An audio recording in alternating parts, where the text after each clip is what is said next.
Պարգևավճարներ, պարգևատրել են իրենք իրենց օրենքով չնախատեսված ֆինանսավորումից դուրս, ձեռք են բերել տներ, առանձնատներ, տնավեր դարձնելով 100,000-ավոր մարդկանց։ Իսկ ինչ են արել այդ պատերազմի արդյունքները։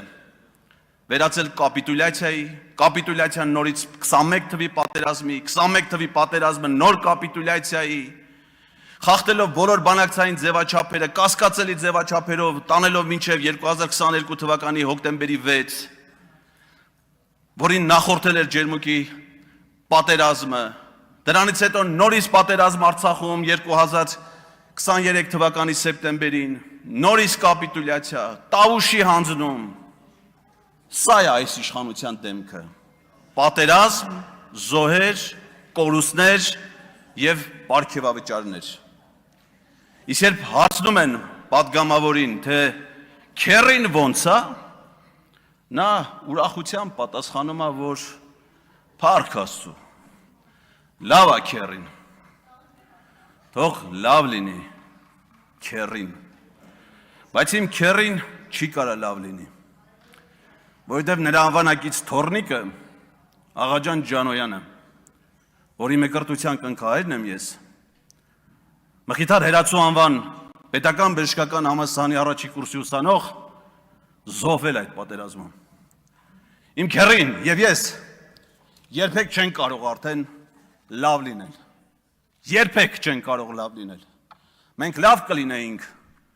եթե Աղաջան Ջանոյանը դառնար իր երազանքի ռազմական բժիշկը եւ փրկեր մեր զինվորների կյանքը, որը դուք սրիկայաբար փորձում եք շահարկել այստեղ։ Պարոն Ղազարյան, ձեզ կոռեկտ պահեք, դուք ստանում եք նախազգուշացում, ձեր ոչ կոռեկտ եւ անբարտավան պահվածքի պատճառով, եւ ես ձեզ զգուշացնում եմ, հարգելի գործընկերներ, լռություն պահպանեք։ Եվ ես ձեզ զգուշացնում եմ, որ հաջորդ անգամ նման պահվածքից հետո,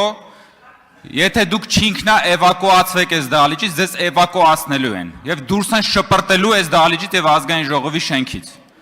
Պարոն Կարապետյան, հիմա չեք կարող խոսել, ես ձեզ առաջարկում եմ, որ կարգի հրավիրեք ձեր պատգամավորի եւ չափավորեք, հակառակ դեպքում նրան այնպես կչափավորեն, որ այլևս երբեք չի կարող այդ չափերից դուրս գալ։ Հիմա չեք կարող, հիմա խնդրում եմ, հարգելի գործընկերներ, քաղաքացիական պայմանագրի հետ վերադարձեք դահլիճ։ Հարգելի գործընկերներ, պարոն Լևոնյան,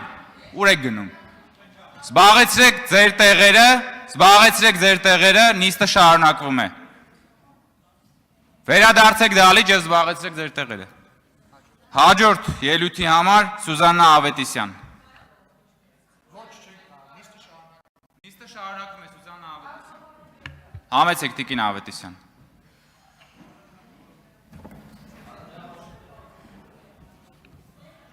Հարգելի գործընկերներ, փակեք դռները, զբաղեցրեք տեղերը, նիստը շարունակվում է։